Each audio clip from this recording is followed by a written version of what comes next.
주제는 사실은 흥미로운 주제지만 저한테 주어진 시간에 깊이 다루기에는 조금 어렵다는 생각이 듭니다. 그래서 제가 저는 이제 93년에 작가로 데뷔해서 기획자로는 이제 98년부터 기획자로 데뷔했죠. 그러면서 제가 이렇게 그동안 미술계의 여러 그 상황들, 또 제가 직접 기획도 해보고 그런 경험들을 통해서 이 10년 후라는 이런 그 키워드가 우리에게 주는 어떤 그 영감이라고 그럴까요? 어떤 발상의 계기, 이런 것들이 뭘까를 좀 생각해 봤습니다.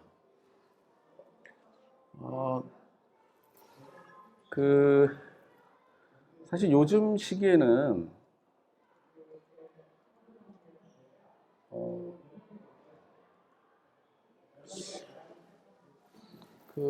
하루하루 내일 벌어질 일에 대해서 예측하기가 참 어려운 그런 시대를 살고 있다는 생각이 듭니다. 물론 이제 잘 아시겠지만 이제 코로나 여파가 크죠. 최근에 제가 들은 바로는 제가 아는 작가분이 신부전증이 있는데 당뇨로 이 코로나 전국이 한 2년 정도 진행이 되니까 지금 우리나라 의료 시스템이 전부 코로나 관련된 방역, 그다음에 모든 의료진들이 그 문제에 집중하고 있죠. 그러다 보니까 다른 기저질환자들에 대한 그런 어떤 케어나 치유가 아무래도 좀 그 전에 비해서 잘 되지 않았나 봐요. 그래서 최근 2년 사이에 갑자기 투석을 해야 된다, 신장 이식을 해야 된다, 이런 좋지 않은 이런 상황에 계신 분이 제 주변에 있어서 야, 이게 우리가 살고 있는 지금 이 시기가 정말 순수하게 예술에 대한 어떤 관심과 창작과 또 기획과 후원과 이런 것들을 또 감상을 하기에 녹록지 않다. 어떻게 보면 생과 사과 이렇게 급격하게 갈리는 이러한 일종의 어떤 전환기라고 그럴까요? 변곡점의 시기에 기존에 우리가 즐겨왔던 어떤 미술 문화, 또 미술에 대한 우리의 어떤 정서적인 공감, 이런 것들을 편안하게 계속 유지한다는 것이 쉽지 않다. 그리고 오히려 이상하다. 지금 같은 시기는 사실은 앞으로 어떻게 될 것인가, 우리가 사는 세계가, 그 다음에 우리가 해왔던 것들이 앞으로 어떻게 우리의 삶과 또 아무래도 이제 예술 분야에 계신 분들이 많이 계시니까 특히 미술인들에게 또 미술 창작에 어떤 영향을 줄 것인가, 이런 것들을 생각하지 않을 수 없는 그런 시기라는 생각이 듭니다. 그래서 사실은 꼭 코로나가 아니어도 우리의 현실은 다양한 어떤 자연재해나 인재나 여러 가지 위협들이 있죠. 우리의 평온한 삶의 균형을 깨는 이제 최근에는 코로나겠지만 아마 앞으로도 계속 반복적으로 마치 파도처럼 계속 올 거라고 생각을 합니다. 그리고 아마도 과거에도 그랬던 것 같아요. 과거에도 그랬던 것 같은데, 왜냐하면 불과 우리가 세계대전이라든가 태평양 전쟁이라든가 한국 전쟁, 그 다음에 베트남 전쟁, 이런 것들이 불과 한 세대 전에 벌어졌던 일인데 우리는 망각하고 살아왔죠. 되돌아보니까 인간의 역사, 인류의 문화는 그런 어떤 외적인 또는 내적인 어떤 그런 위협과 그런 커다란 어떤 변화의 반복 속에 있지 않은가라는 생각을 해봅니다. 좀 가볍게 시작하기 위해서 제 기억으로 2008년인지 2018년인지 제 기억이 가물가물합니다. 이 백투더 퓨처란 영화는 80년대에 나왔는데 이 영화의 배경은 2008년인가 2018년인가 그래요. 이 백투더 퓨처에서 설정한 미래는. 근데 그렇게 안 바뀌었어요. 우리가 영화는 즐겁게 봤는데 미래는 저렇게 될 거야. 30년 후에 저렇게 될 거야 그랬는데 저게 아마 88년에 나왔던 것 같습니다. 98년, 2008년, 2018년 아마 2018년이 백투더 퓨처가 설정했던 30년 후의 미래의 세계였을 거예요. 근데 맞는 것도 있고 맞지 않는 것도 있어요. 기억나시겠지만 이 백투더 퓨처 영화 속에 전자신문이 있습니다. 그래서 홀로그램이라든가 VR을 통해서 다양한 어떤 정보를 취득하고 또 쇼핑을 하는 그런 부분이 있어요. 그 다음에 뭐 대부분 뭐 이렇게 공중을 나는 뭐 자동차들 많이 나왔죠. 근데 사실 상용화는 안 됐지만 지금 뭐 공중을 나는 비행기 겸 자동차가 있죠. 개발되고 있죠. 그래서 똑같지는 않지만 30년 전에 그 미래에 대한 예측이 비슷하게 가고 있다. 또 이 영화를 보면은요, 2001 스페이스 오디세이는 사실은 1968년인가 9년인가 작품이에요.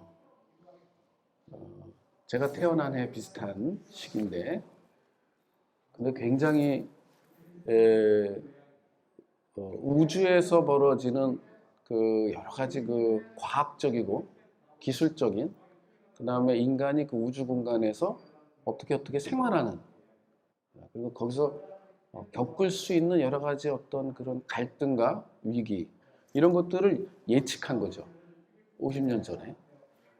그리고 실제로 상당히 많은 그 우주를 배경으로 한 SF 드라마나 영화는 이 영화의 여러 가지 설정이나 디자인, 모델 또는 포맷을 반복하고 있습니다. 거의 50년, 60년 동안요. 그리고 이 감독이 처음에 기획을 하고 나중에 이제 스필버그가 완성한 게 AI죠. 사실은 공동작품인데 AI에 보면은 1000년 후가 나오죠. 영화 보신 분은 알겠지만 1000년 후에 지구가 멸망했습니다. 빙하기예요. 그래서 이 주인공인 AI, 인공 로봇 또는 인공 생명체죠. 그 기능이 정지된 인공 생명체를 1000년 후에 외계인들이 발굴을 해서 생명을 불어넣습니다. 그래서 1000년 전에 AI가 꿈꿨던 소망을 풀어주죠.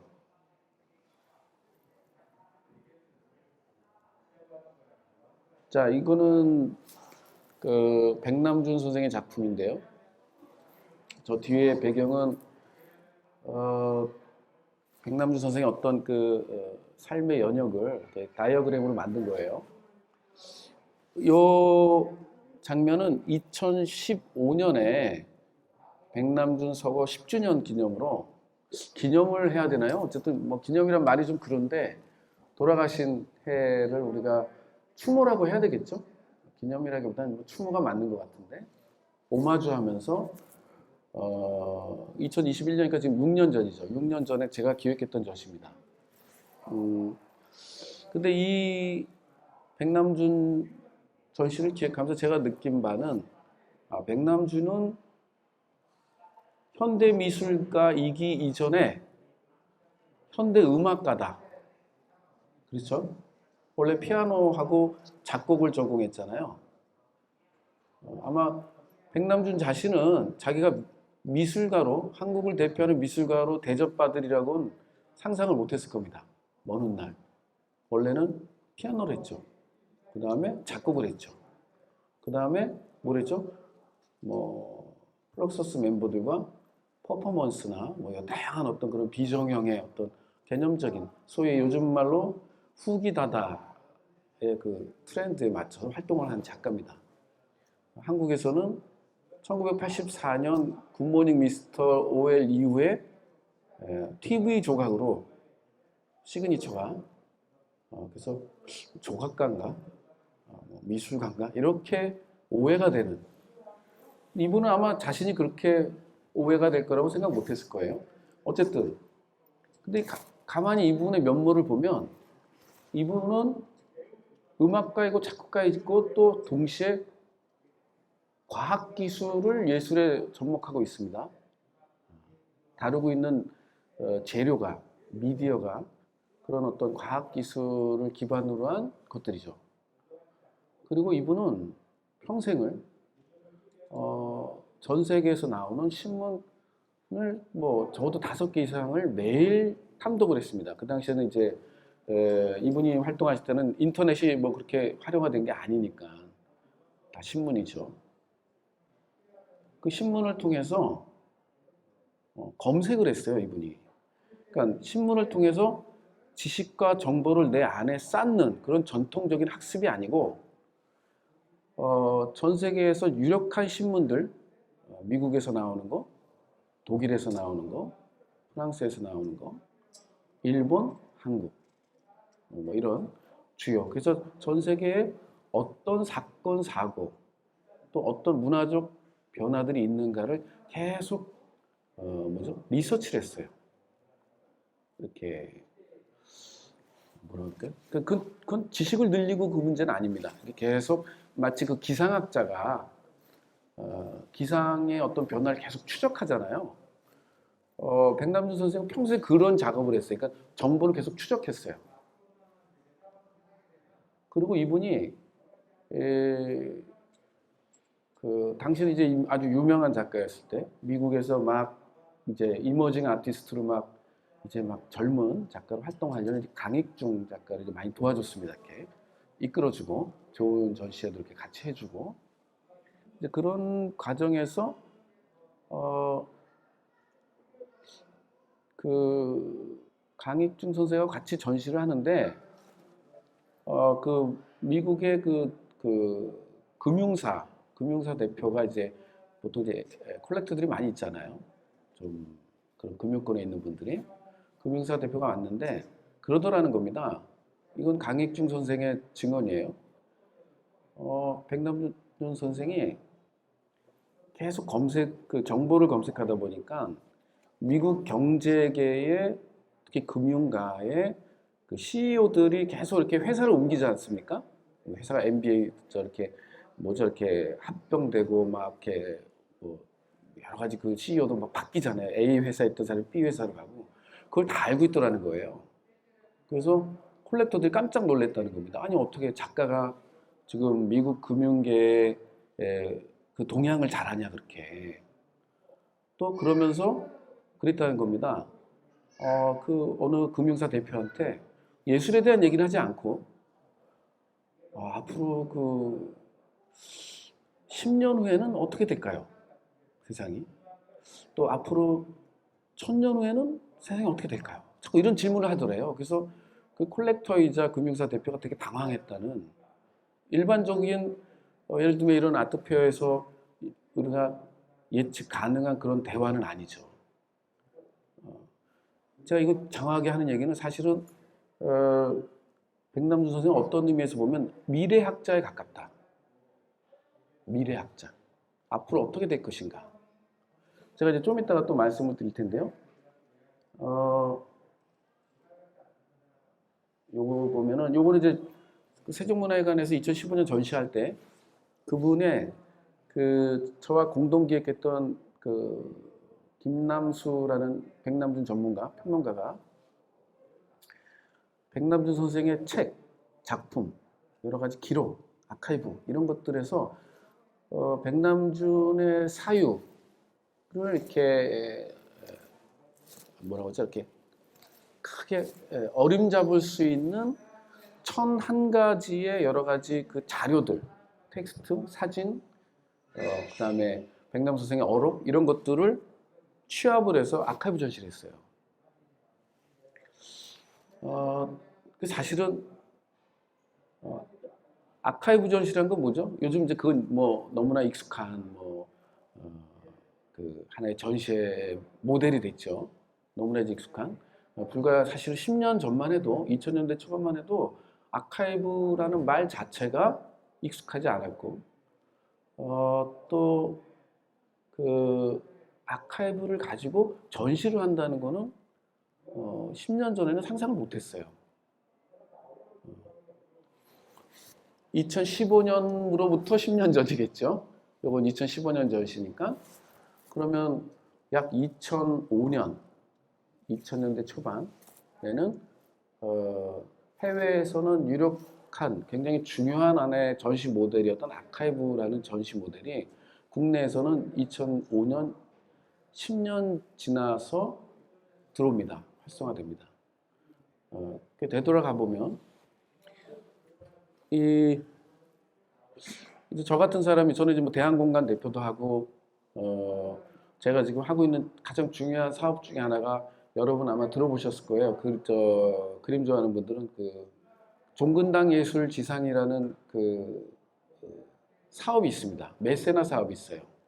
이게 2012년부터 지금 10년 됐는데 한국 메세나 협회와 제가 운영하는 아트스페이스 휴라는 대한공간과 그 다음에 종근당 주식회사죠.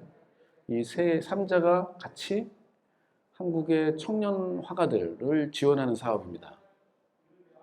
그래서 1년에 3명을 선정해서 3년간 3천만 원을 지원하고 그 결과 보고전을 세종문화회관에서 해요. 그 세종문화회관하고도 MOU를 맺었습니다.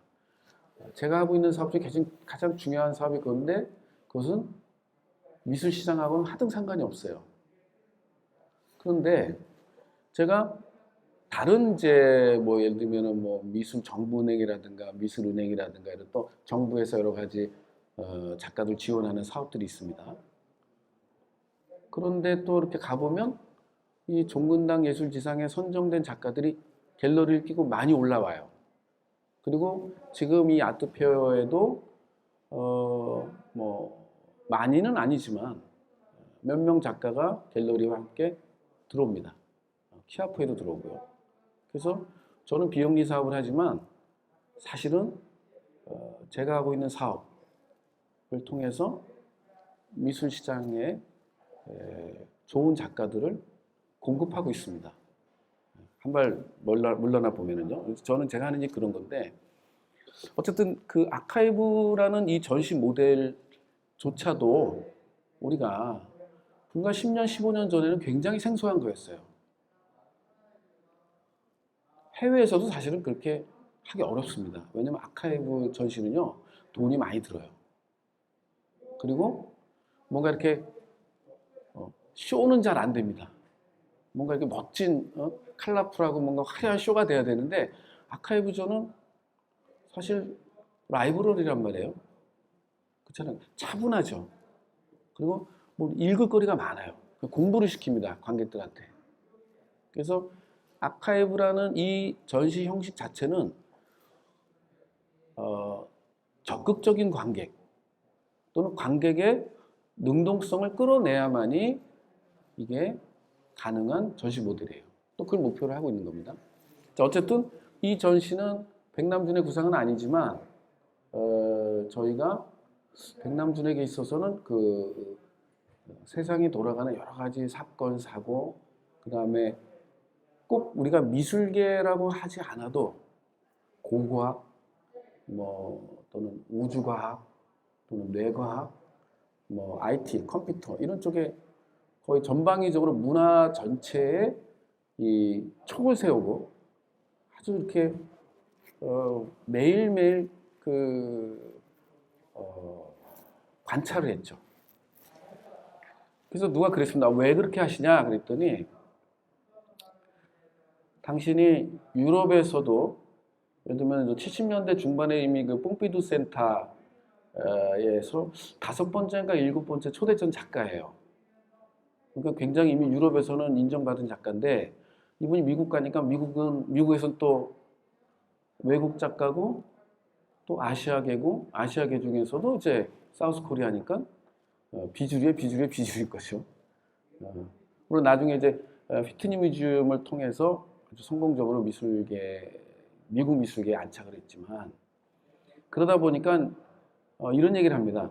자기가 미국 미술계에서 살아남기 위해서는 2년에 한 번씩 적어도 과거에 자기가 했던 것과는 다른 걸 보여줘야 된다는 거예요.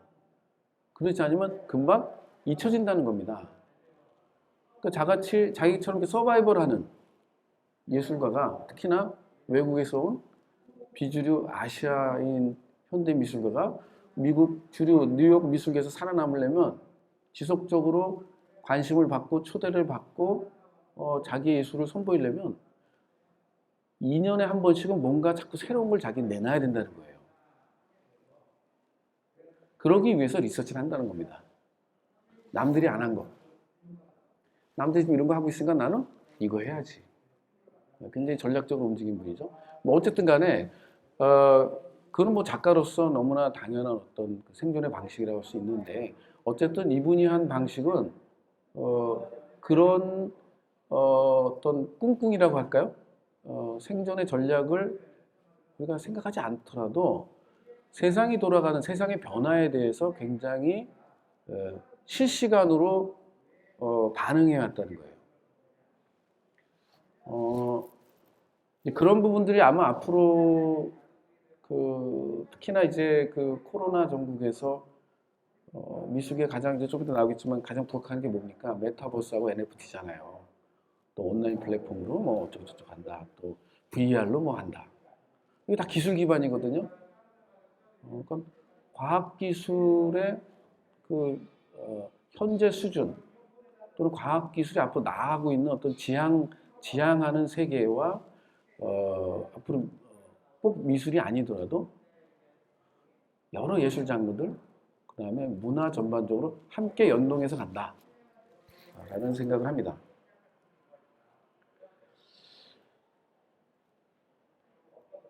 이거 된 거죠.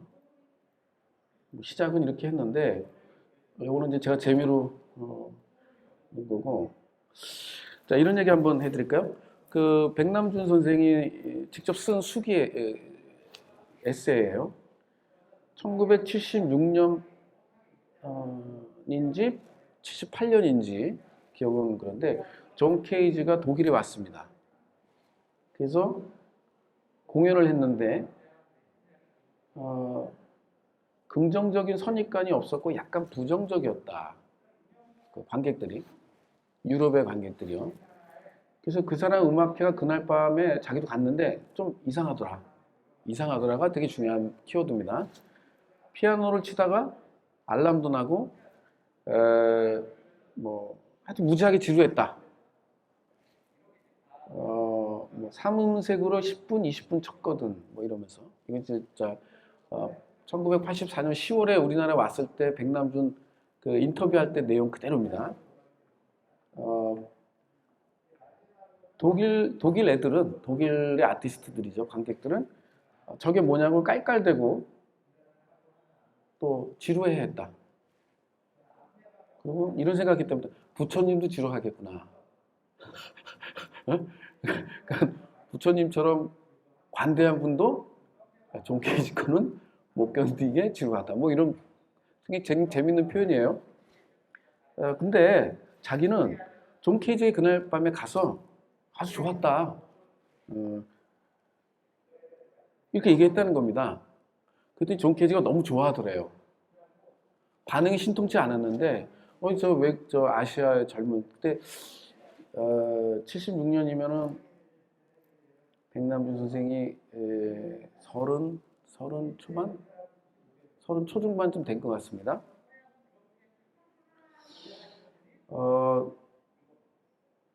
근데 이게 지금, 이게 제가 보니까 연도가 잘못됐네요. 66년인 것 같아요. 70 이게 체록을 한 걸 제가 가지고 왔는데 76년 아니에요. 66년 내지 68년일 겁니다. 존 케이지 이렇게 늦게 만나지 않았어요. 굉장히 일찍 만났거든요. 어쨌든 자기가 존 케이지가 아주 고독할 때 가장 먼저 인정한 당신 참 작업 좋다 인정한 유일한 사람이라는 거예요. 그래서 그 후에 자기가 미국에서 작가로 정착할 때 존 케이지가 많이 도와줬다. 왜? 너가 내 예술을 알 정도의 안목이 있는 아주 훌륭한 청년이구나. 후배 예술가 그래서 많이 도와줬답니다. 제가 이제 그 체록은 하지 않았지만 그 백남준하고 거의 뭐라 그러죠? 이렇게 그 파트너였죠. 요셉 보이스도 사실은 자기 고향 농가에서 이렇게 자기가 좋아하던 여자랑 헤어져서 그 실연의 아픔으로 뭐 자살 소동하고 아주 정말 인생의 바닥을 칠 때 그 옆집에 농사 짓는 청년 2명이 우리 집 옆에 천재가 산다. 그러면서 농사꾼이 뭐 돈이 있겠어요? 근데도 이 형제가 열심히 요셉 보이스의 드로잉을 샀답니다. 그리고 그 형제 중에 한 명이 6개월 동안 그 교양 강좌, 미술사 교양 강좌 열심히 들었대요. 우리 옆집에 사는 이 천재를 우리가 이해하기 위해서. 만화 같은 얘기인데 싫어합니다.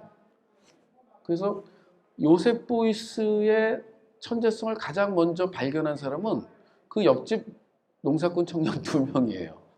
재밌죠? 물론 그이들은 예술하지는 않았습니다. 그이들은 순수하게 후원자로 남았는데 백남준이 존 케이지를 유럽에서 60년대 중반에 만났을 때 존 케이지를 유럽에서 독일에서 제일 먼저 인정해 준 사람이에요. 근데 본인도 잘 몰랐죠. 존 케이지의 세계가 지루하다. 이상하다. 저희 주변에서 빅데이터, AI, 센서가 되게 중요합니다. 온라인, 비트코인, 메타버스, NFT 제가 이 강연을 위해서 미루다 오픈시에 작품을 올렸어요. 제가 찍은 사진 작품을 해봐야 되니까 여러분한테 제가 체험을 해드려야 되잖아요. 그랬더니 일단 메타버스, 그러니까 이 NFT 계정을 만들어야 돼요. 통장을. 이더리움이죠. 전 아직도 잘 모르겠습니다. 어쨌든 간에 해봤어요. 아주 제 젊은 작가의 그 도움을 받아서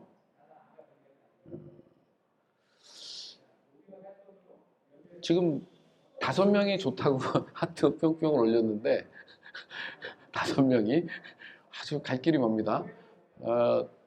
또 모르죠. 뉴스에 나올지. 우리나라에서 사실은 NFT를 대중들한테 각인시킨 게 마리킴 작가잖아요. 마리킴 작가는 2012년에 제가 이것이 대중미술이다라는 전시를 기획할 때 초대한 작가입니다. 그 전에는 이제 파워블로거였죠. 마리킴 작가는 원래 그 호주에서 애니메이션 공부했습니다. 컴퓨터 그래픽. 근데 한국에 와서 이렇게 보니까 내가 작가로 좀 인정받고 싶은데 어떻게 해야 될까? 아는 기획자도 없고 이 사람은 미술기획 바깥에 다른 분야에 있다 보니까 컴퓨터 그래픽 이쪽에 있다 보니까 그래서 선택한 생존의 전략이 파워블로거가 되자. 그래서 매일 자기가 만든 작품을 올렸습니다. 업데이트를 했어요. 그래서 파워블로거가 됐어요. 1년 만에. 재밌는 사례죠. 저는 이제 그때부터 제가 옆에서 지켜봤기 때문에. 자, 어쨌든 작년인가요? 올 초인가요? 마리킴 작가가 처음 이제 어디 에이전시랑 같이 이제 NFT 경매해가지고 6억 얼마인가 매출이 된 걸로. 그래서 다들 갑자기 NFT가 뭐야 도대체 이러면서 다 훅 달아올랐던. 근데 저도 그때 나도 한번 해볼까라는 사심이 있었는데 그래도 또 이렇게 함부로 또 이렇게 주변에 작가들이 다 있는데 막 이렇게 제가 들뛰고 날뛰는 게 참 아닌 것 같아서 전 기획자이기 때문에. 근데 어쨌든 오늘 강연에는 그 부분이 좀 필요하기 때문에 제가 한번 체험을 해봤습니다. 제가 결국 저도 이제 10년은 어떻게 될지 모릅니다. 지금 제가 최근에 경험했던 걸 갖고 계속 지금 추측을 해보는 거거든요. 제가 작년 9월부터 올 6월까지 LG 시그니처하고 이런 사업을 했어요. 기존의 김한기의 작품을 100% CG로, 100% CG입니다. 컴퓨터 그래픽으로 다 만들어가지고 사이버 갤러리를 만들었어요. 지금도 유튜브에 들어가면 그거 이렇게 소위 이제 셀럽들이라고 하는 유튜버들 이렇게 그 체험하는 그런 체험하면서 소개하는 영상들이 떠 있습니다. 그러면서 이것을 관념적이고 담론으로만 고민하던 지점을 실제 실무로 만들어 보는 경험을 했습니다. 물론 그 이전에도 이렇게 소소하게 했지만 이것은 대기업이 돈을 많이 들여서 하는 사업이기 때문에 저한테도 큰 기회였죠. 저는 청년 작가들 하자. 청년 작가들. 이래니까. 그랬더니 이 회사에서는 무슨 소리냐. 이래니까 유명 작가를 하자. 그래서 그럽시다. 유명 작가 합시다. 대신 이외에는 제가 하는 기획을 100% 하고 싶다. 타협을 좀 받습니다. 근데 뭐 저도 뭐 김한기 선생 좋아하고 또 굉장히 합리적인 선택이었던 것 같아요. 근데 어쨌든 김한기라는 너무나 잘 알려진, 모르는 사람이 없을 정도로 잘 알려진 이러한 요즘 말로 이제 컨텐츠죠. 이 컨텐츠를 전 올드 미디어에서 유통이 되고 다뤄지는 컨텐츠를 소위 뉴미디어, 더더군다나 코로나로 의해서 관객들이 미술관에 못 오기 때문에 우리가 그런 부분들을 긁어드릴게요 하면서 만드는 모델이란 말이에요. 그건 잘 만들어야 되겠죠.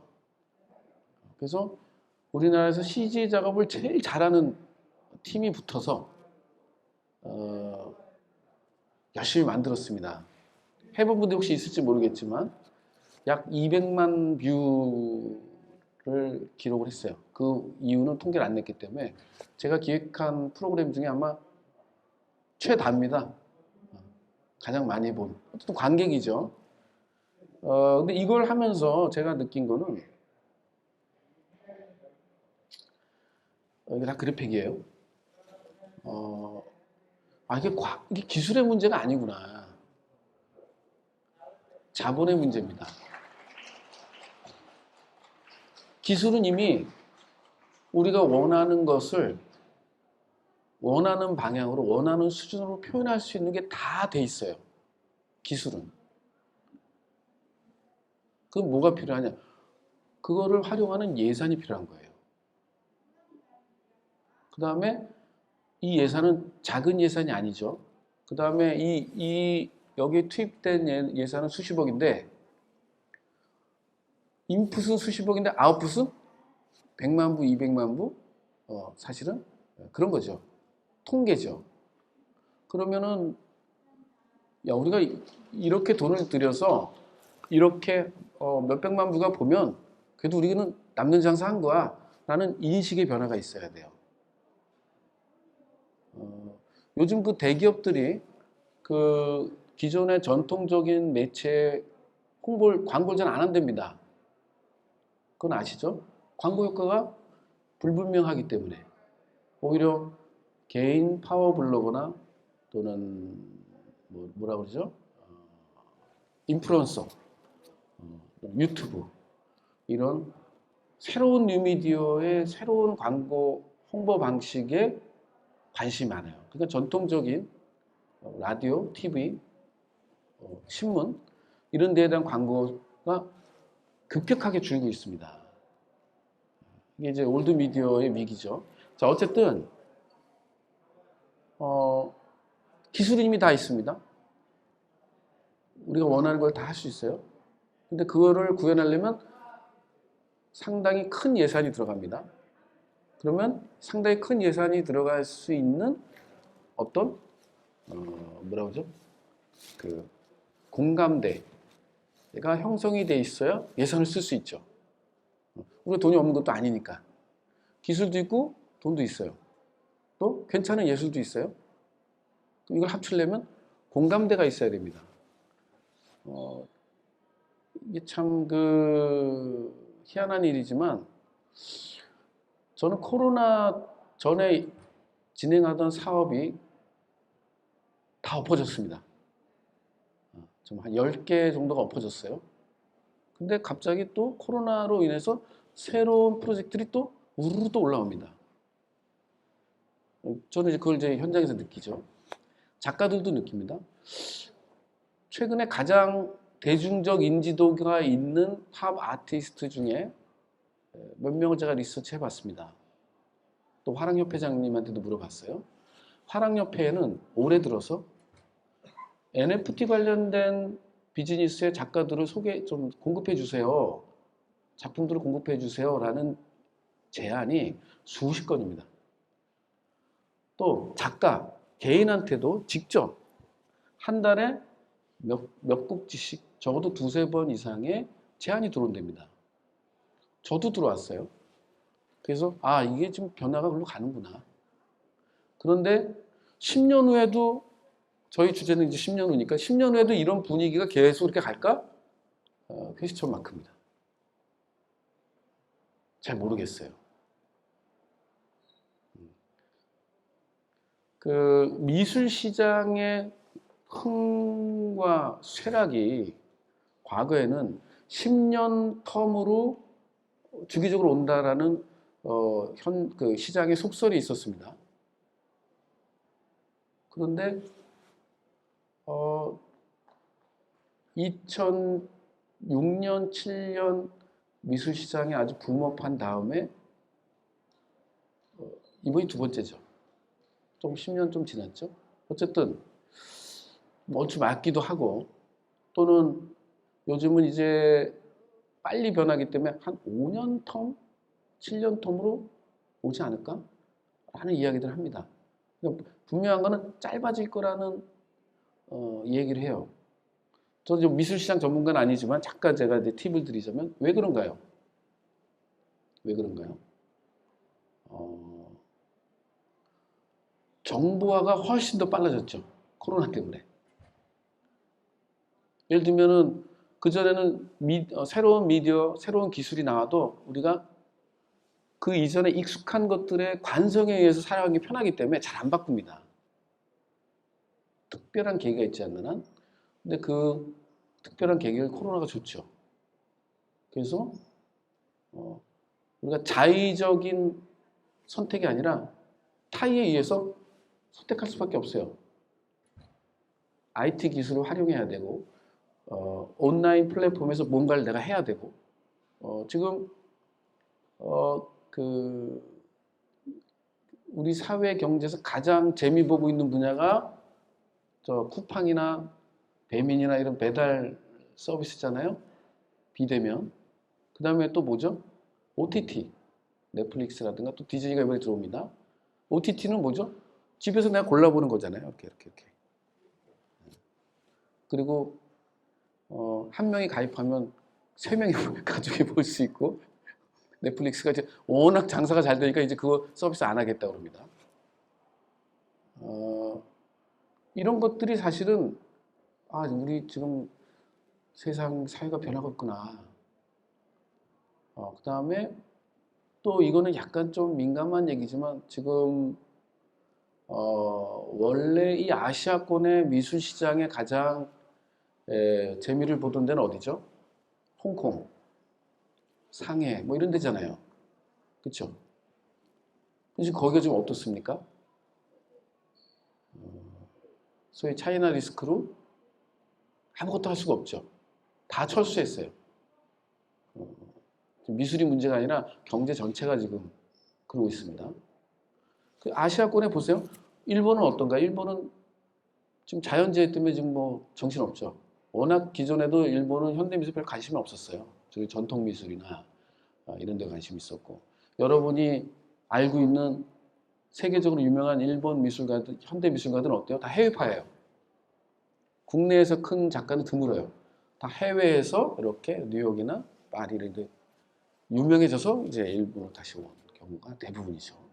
그러니까 그만큼 일본 자체는 현대미술에 대해서 그 우호적인 문화는 아니었는데 게다가 자연재해까지 오니까 어떻습니까? 더 침체가 되죠. 그래서 사실은 지금 여러 가지 면에서 전문가들의 의견은 서울이 앞으로 아시아권의 현대미술 시장에 여러 가지 그 활성화에 필요한 그러한 인프라를 갖추고 있다. 이거는 뭐 상식 있는 사람들이면 뭐 좀 이렇게 뉴스 몇 개 보면 알 것 같습니다. 그래서 조금 장밋빛 좀 긍정적인 어떤 미술 시장의 어떤 흥망성쇠의 어떤 이런 것들을 이렇게 예측을 한 거죠.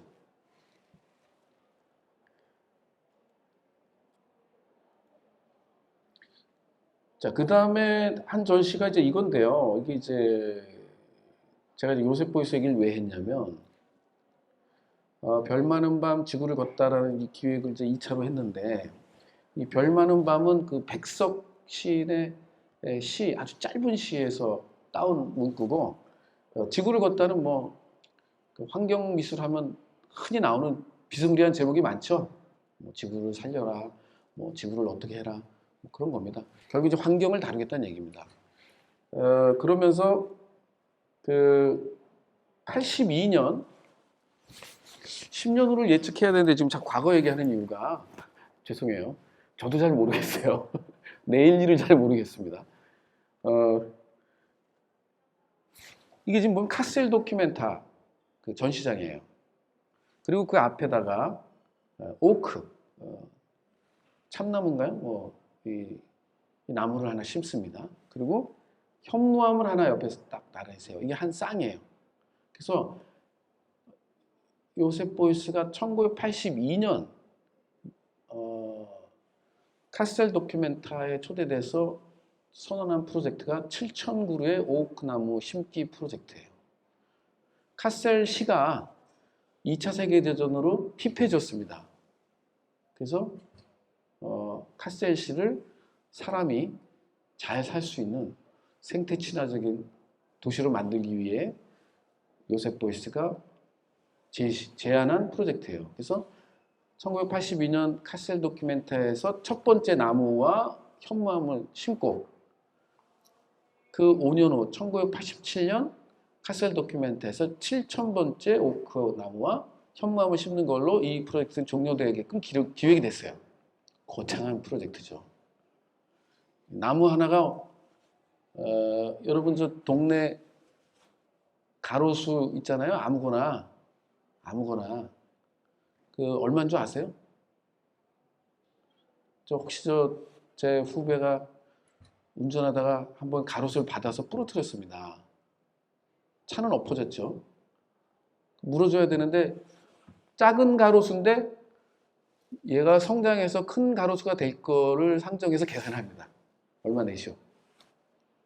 20년 전에 500만 원이었어요. 그 가로수 하나가. 왜냐면 또 인건비 들어가겠죠. 뽑았다 또 심어야 되니까.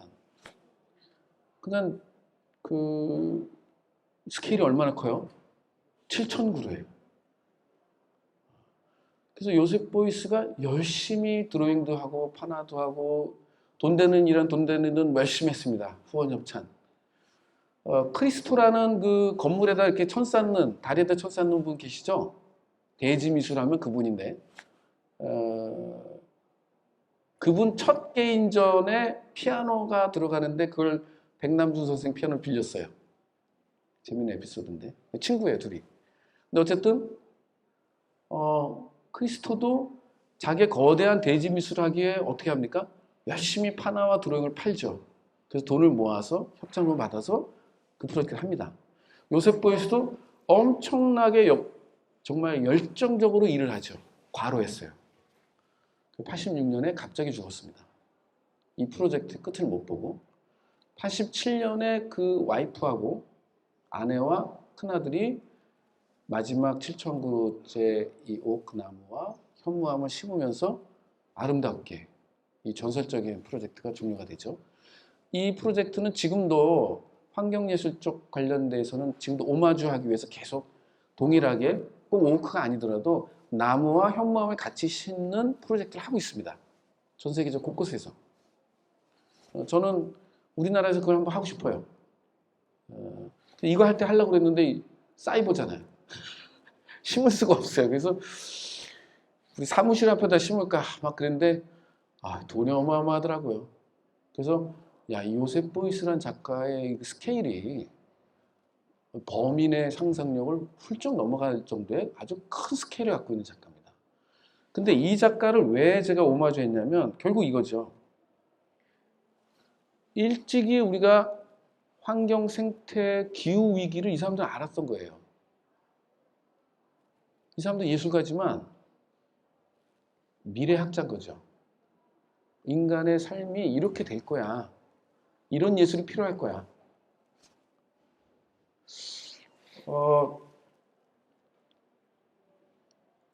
제가 이때 같이 오마주했던 작업이 고한용이라는 우리나라 최초의 다다이스트입니다. 2017년 키아프 때 제가 이제 특별전 감독을 하면서 똑같이 이런 세미나 자리를 할 때 고한용을 소개했어요. 이분이 1903년생인데 그 조선시대 사람이죠. 을사늑약 이전에 태어나신 분이니까 1920년에 17살에 도일에서 일본으로 가서 일본 동경의 니혼대 미학가에 들어가서 1920년, 21년, 22년, 23년 동경 대지진 때 도망 나옵니다. 이분이 아주 언어 천재였어요. 뭐 러시아어도 할 줄 알고 영어도 하고 일본어 뭐 기본적으로 다 하죠. 그러니까 잡혔어요. 너 일본이냐 아니냐 이렇게 무슨 발음을 시켰는데 이분이 일본 사람보다 발음이 더 좋은 거야. 그래서 빠져나왔어요. 그 겁을 먹고 졸업을 못하고 경성으로 도망 나왔죠.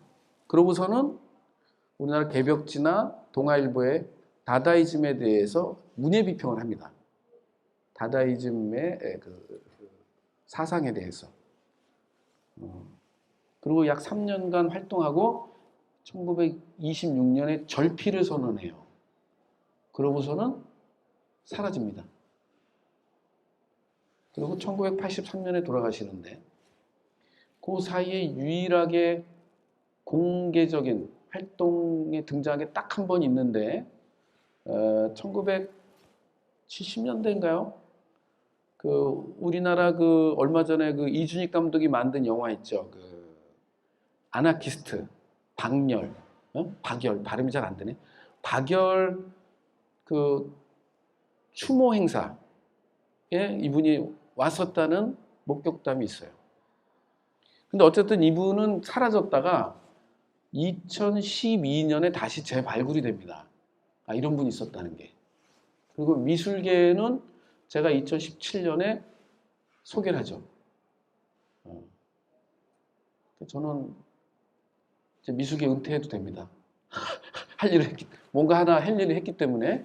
자, 근데 이분이 재밌는 것은 뭐냐면 26년 절필한 이후에 사업만 했는데 무슨 사업을 했냐면요. 요 기계를 잠깐 기억하세요. 가운데 기계. 뭐 다양한 사업을 했습니다. 사이다 사업도 하고 인삼, 홍삼 사업도 하고 그 다음에 뭐냐면 이게 비료 사업이에요. 이게 뭐냐면 1957년에 출원해서 발원했죠. 그래서 1959년에 특허 등록이 된 생태 친화 비료 생산 시스템이에요. 59년에. 그 61년에 또 하나, 두 개를 봤습니다. 요거죠. 요 그 당시에 특허 출원했던 서류에 있는 설계도예요. 요거랑 요겁니다. 요거는 저희가 그 보고는 안 했고, 요거는 제가 LG 시그니처 큰 돈을 받기 때문에 받는 김에 이걸 보고를 했어요. 그래, CG로. 그 제가 생각을 했죠. 아니, 이분이, 물론 그 1959년이면은, 57년이면은 6.25 직후기 때문에 우리 사회가 피폐해졌죠. 그 먹고 사는 문제를 해결하기 위해서 어떻게 해야 되죠? 농업 생산력을 증대해야 됩니다. 그러다 보니까 자연스럽게, 그럼 비료가 필요하겠구나. 너무나 자연스럽게. 그러면 그냥 비료 생산 시스템을 만들면 되는데, 이분은 다다이스트잖아요. 그냥 비료 기계가 아니고 생태 친화적인 비료예요. 네? 그래서 참, 야, 이게 좀 너무 놀랍다. 지금으로부터 70년 전, 80년 전에 한국 최초의 다다이스트가, 물론 이분은 문예 비평을 한 분이죠. 미술가는 아니지만 예술가죠. 어쨌든 이런 예술적 사상을 갖고 있는 다다이스트가 생태 친화적인 비료 기계를 만든다? 너무나 놀라운 뉴스였어요. 제가 이것을 2017년도에는 자료조사가 안 돼서 공개를 못했고, 그래서 올 초에 2차전을 할 때 이제 LG 시그니처 사이버 전시에서 공개를 한 겁니다. 어쨌든 그러면 이제 공증이 되는 거죠. 그러면 10년 후에 한국의 나다와 관련된 어떤 아카이브 전시가 있으면 2021년에 LG 시그니처 아트 갤러리에 김노함이 기획한 전시에 고한영이라는 한국 최초의 좀 기네요. 그 물증이 있는 거죠. 유튜브에도 다 떠 있어요. 구글링하면 다 나옵니다. 자, 다시 돌아가서 우리는 한 치 앞을 알지 못합니다. 제가 어떤 생각들을 해봤어요. 왜냐하면 우리는 인간이기 때문에 인식적, 감각적 한계를 갖고 있죠. 그리고 그것을 우리가 이제 놀라운 세계사적 사건을 봤죠. 이세돌 기사가 AI한테 졌잖아요. 알파고한테 졌잖아요. 그렇죠? 뭐 1승 4패란가요? 그렇지만 진 거죠. 그래서 그 굉장히 아마 중요한 사건일 겁니다. 앞으로도 계속 그것은 인문학적이나 예술계에서 계속 다뤄질 주제인데, 그는 이제 우리가 책으로 뭐 관념적으로 인간은 뭐 부족하고 인식의 한계가 있고 이게 아니라 정말 사실로 졌어요. AI한테. 근데 미래 예술이 이미 와 있을 수도 있는데, 앞서 요셉 보이스나 고한용이나 백남준이나 또 지금 이 아트페어의 어딘가에 우리가 간과하고 이렇게 스킵하고 지나갔는지 모르지만 있어요. 있을 거예요. 근데 우리가 모를 뿐입니다. 캐치를 못하고 있는 거죠. 그래서 앞서 그 백남준 선생이 존 케이지를 봤을 때 썼던 그 형용들, 예를 들면 이상하다, 기이하다, 별나다, 특이하다, 이런 형용사, 이런 느낌, 이런 감정이 굉장히 중요합니다. 그러니까 여러분이 이제 이 강연 끝난 다음에 쭉 한번 투어를 해보세요. 그러면 너무나 잘 알려진, 너무나 유명한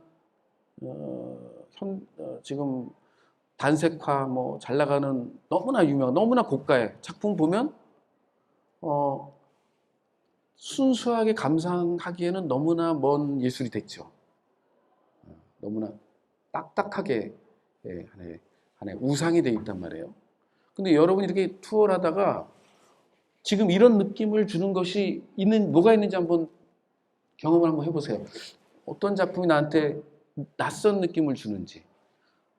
그러니까 좋다, 멋있다, 예술적이다, 뭐 훌륭하다, 유명하다 이거 말고 그냥 이상하다, 기이하다, 괴상하다. 이건 뭐지? 이런 느낌을 주는 게 뭔지 그걸 한번 체크하신 다음에 그 작가가 앞으로 어떻게 행보하는지 한번 추적해 보세요. 그 재밌는 어떤 연구가 될 수도 있어요. 그냥 일반적으로 관람하고 이런 게 아니라 뭔가 하나의 시나리오를 짜서 계획적으로 관람을 하시는 거죠. 저는 청년 작가들 기획하고 뭐 이러지만 제가 우선순위로 두는 작가 선택의 기준은 아까 이런 겁니다. 제가 잘 모르겠는 작가들을 먼저 해요. 왜냐면 제가 알 것 같은 작가는 이미 어디서 하고 있고 제가 아니어도 누군가 할 수 있거든요. 그러니까 우리가 새롭다, new, 신선함, 새로움이라는 말을 떠올렸을 때 새로움엔 두 종류가 있습니다. 청년, 젊음, 이머징. 새롭다 그러죠. 앞으로 어떻게 될지 모르니까 우리 젊은 작가들 보면 새롭다 그래요. 또 그동안 미술계에서 쓰지 않았던 매체, 재료, 주제를 쓰면 새롭다 그래요. 근데 이것은 우리가 굉장히 상식적으로 새로움에 대해서 우리가 이해할 수 있는 범위고 이제 앞서 말씀드린 낯설다, 기괴하다, 기이하다, 이상하다 이런 건 또 다른 종류의 새로움이에요. 그래서 결국 10년 후라는 시간의 거리는 이것은 지정학적으로, 지리적으로 공간의 거리로 치환할 수 있죠. 예를 들면 우리가 남아프리카 공화국의 뭐 A 갤러리에서 첫 초대전을 한, 첫 개인전을 한 B라는 뭐 줄루족 출신 작가를 우리 모르잖아요. 그렇죠?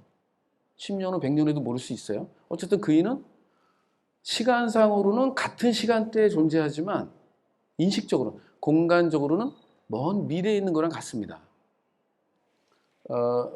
이제 미술이 전지구화되면서 사실 우리는 단순히 우리가 측정 가능한 시간상의 10년 후의 미술을 추측해야 된다는 어떤 과제가 아니라 우리가 동시대에 숨쉬고 있지만 못 만나고 있는 지정학적으로 너무너무 멀리 동떨어져 있다거나 또는 인식적으로 뭐 백남 선생처럼 아이 저건 음악이지 저게 무슨 미술이야 아이 저건 춤이지 아이 저건 연극이지 저건 영화지 저게 무슨 미술이야 이런 우리가 갖고 있는 여러 가지 카테고리들 인식의 범주들 어떤 인식의 그 관습들 이런 것들의 그 경계에서 이렇게 떨고 있는 것들이 뭔가 이렇게 한번 보시는 것이 그것이 아마 10년은 뭐 상징적인 거죠. 미래의 어떤 미술의 어떤 좀 더 가까이 우리가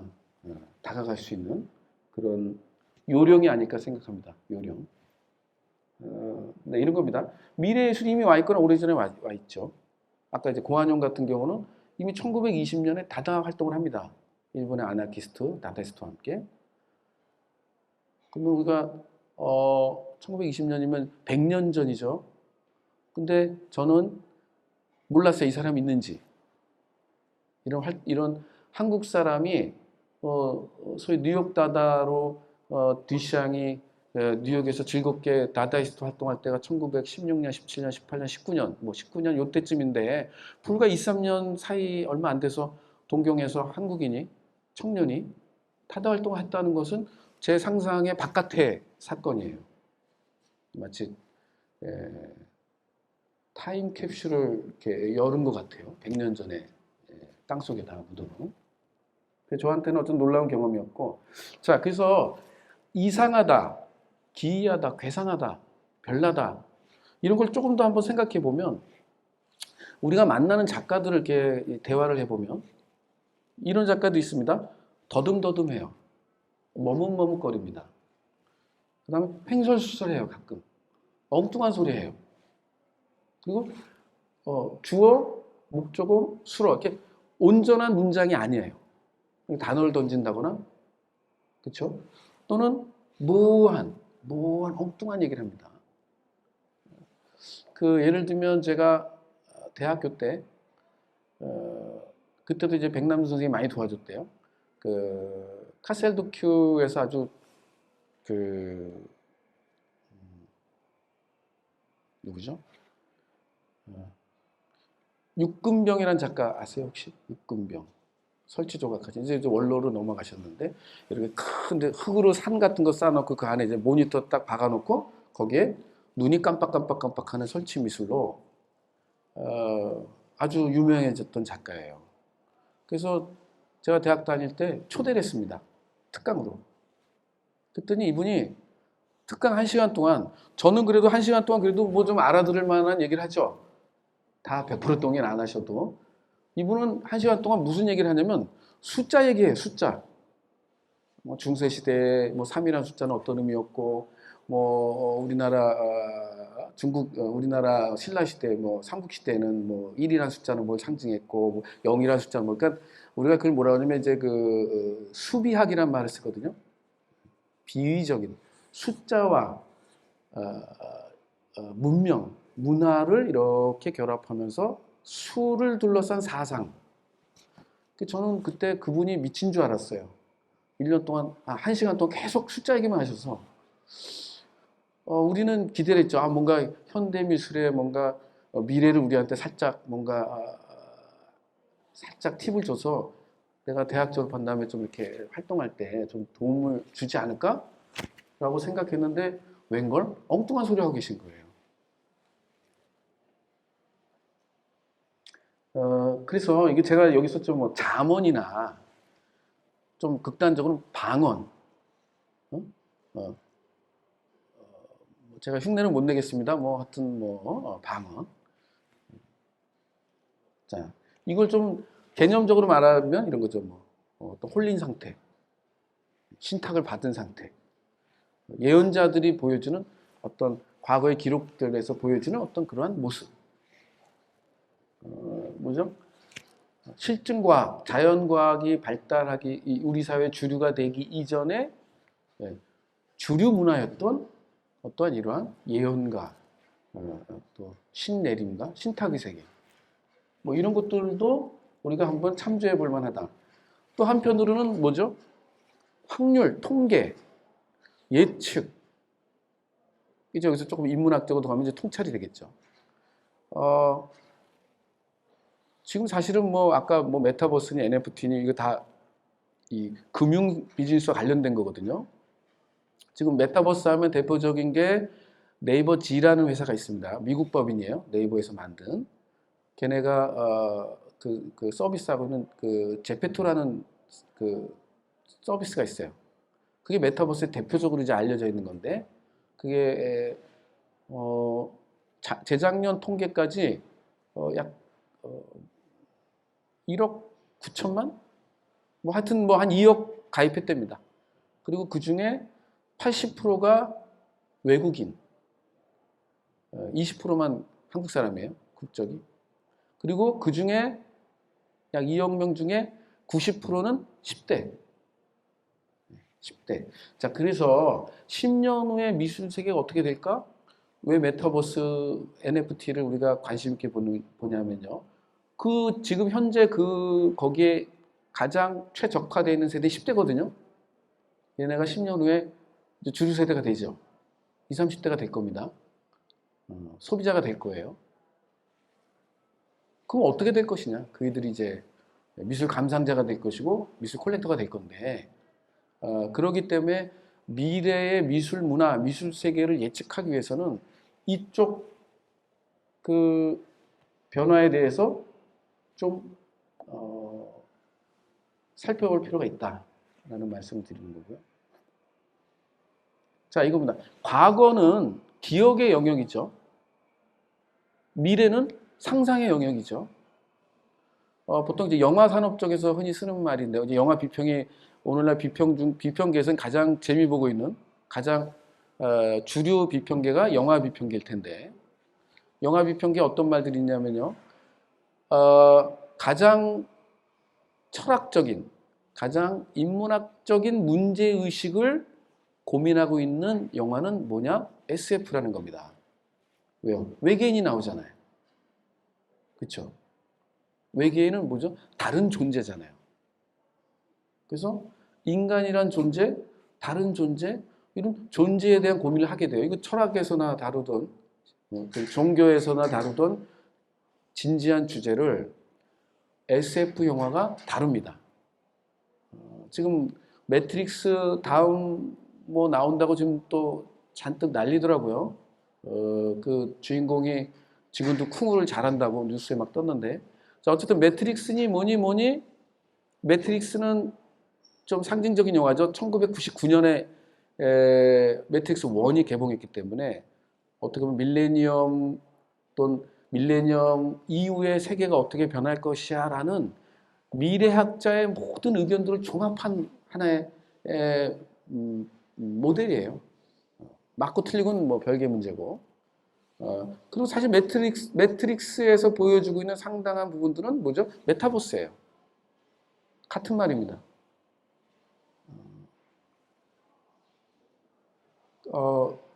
자, 그 다음에 근데 이제 신화학 또는 인문학 쪽에서 보면요. 기업, 상상 모두 같은 인간의 정신 활동이죠. 뇌과학자들이 좀 다른 얘기를 하겠지만 기업도 상상에 들어갑니다. 그렇죠? 왜냐하면 이미 과거라는 건 이미 부재하죠. 현실이 아니죠. 현재가 아니죠. 과거나 미래나 존재론적으로는 부재합니다. 이걸 이제 존재론적으로 동일한 차원에 있다고 보는 거죠. 현재만이 존재하고 있는 거죠. 지금 우리만이 살아 숨쉬면서. 과거는 부재하죠. 이미 사라진 세계죠. 우리 인식적으로는 정신적으로는 연결되어 있지만 존재론적으로는 부재한 세계가 됐다는 거예요. 미래도 부재한 세계죠. 물론 이제 미래는 앞으로 도래한다고 그러니까. 그래서 사실은 이 기억과 상상은 서로 이렇게 함께 작동합니다. 예를 들면 과거에 어떤 일이 있었는데 그게 그 누구더라? 최 씨야. 알고 봤더니 김 씨야. 근데 내가 최 씨라고 생각했던 건 뭐죠? 상상이거나 착각이거나 뭐 오류나 이런 거죠. 10년 후에 우리의 주제를 생각해 보면 결국 뭐냐면 이 기억이라는 주제와 상상이라는 주제, 그 다음에 뭐죠? AI, 빅데이터, 뇌과학. 그리고 이제 이게 어디로 가냐면 그 가장 기술과 예술이 결합하는 최전선의 경계에 있는 작가들이 관심 있는 게 뭐냐면 인공생명체입니다. 인공생명. 지금 우리가 코로나 극복하기 위해서 제일 재미 보고 있는 데는 그 백신 만드는 데잖아요. 그렇잖아요? 이게 지금 최전선에 있잖아요. 기술적으로. 이 백신이란 게 뭐죠? 인공생명체잖아요. 설계해가지고 만드는 거거든요. 그러니까 예술가들 중에 2000년대 이후에 이게 2000년대 이후에 시작됐는지 90년대 말에 시작됐는지 제가 지금 기억은 안 나지만 원모 교수라는 분이 저희 성함 생각 안 나요? 카이스트 교수인데 지금 은퇴했을지도 모릅니다. 끝날 때가 됐나요? 네? 끝날 때가 됐어요? 이거는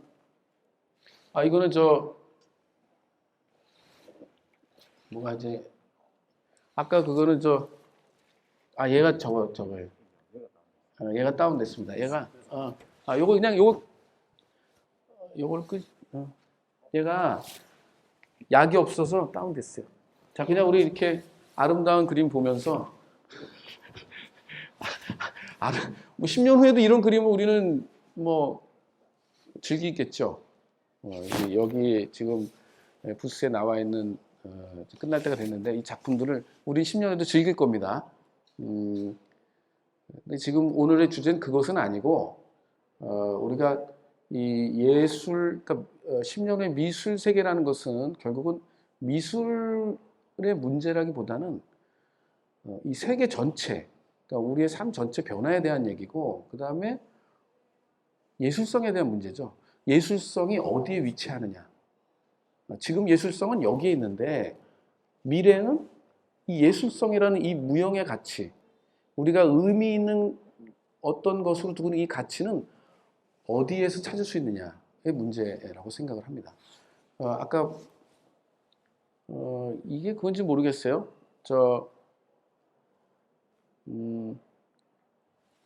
그 AI에게 그 인상파와 고우의 그림 그 그리는 방법을 딥러닝으로 가르쳐줘 가지고 뭐 제작하는 이미지다라고 해서 아까 제가 찾아놓은 건데 이게 그건지 모르겠습니다. 어쨌든 그런 이미지예요. 지금 이런 실험을 굉장히 많이 하고 있습니다.